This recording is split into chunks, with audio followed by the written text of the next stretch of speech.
Basically what this is doing is it's bringing together some of the leaders in the lionfish issue, both on the research side and on the management side.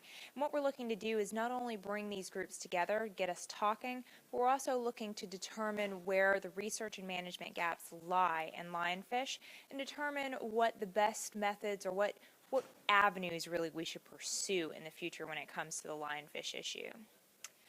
We had about 190 registered for the event, and like I said before, it's a 3-day event. So yesterday, I think we had about 100 people. We have about 100 people today, but some of those people came yesterday that didn't come today, and some came today that didn't come yesterday. So I can't really give you a total count for the 3 days yet, but we're doing pretty well. Impact both in Florida waters and in the waters of the Caribbean and all along the Atlantic coast and the Gulf of Mexico.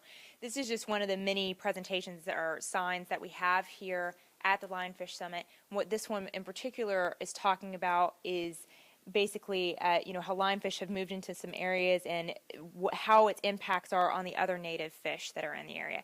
We do know that lionfish negatively impact not only fish by eating other fish, but they also compete with larger fish like snapper and grouper.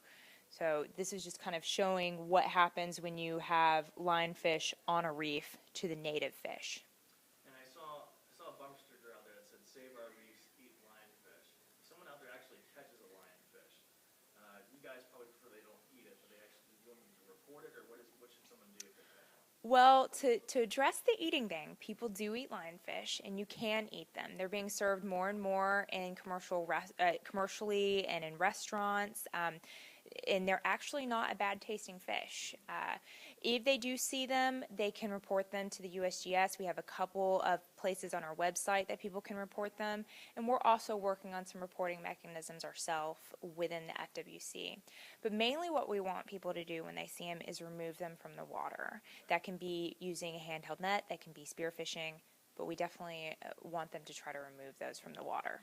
Now, does the FWC go to any sites where there's known abundance of these fish and then attempt to remove them on their own, or what's the process? We don't currently have an internal removal program or anything like that. Now, we do have some research that would be ongoing that may include removing lionfish from an area to see what the results are, to see how long it takes for them to repopulate the area. But we don't have any program like that as of now. What we do have is there are a lot of derbies. These aren't state-sponsored. These aren't state derbies, but we do sometimes sponsor these derbies, and those have been really effective in helping remove lionfish from localized populations. So that's where you have, it's kind of like a sponsored, not hunt, but a sponsored fishing like event where people will go up and their goal is to catch. That's exactly what it is. A lionfish derby might, sometimes they're tagged on to another type of fishing derby.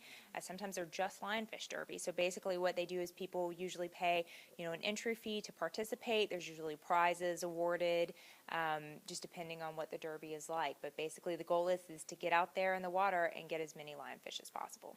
And then last question, if someone wants to find information about some of these events, or just more information about the lionfish, I assume they go to FWC?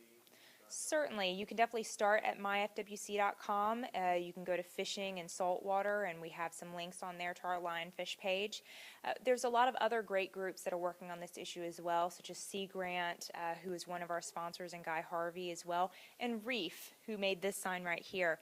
They're also one of the leaders in the lionfish issue, and they have a lot of really good information on their page about lionfish.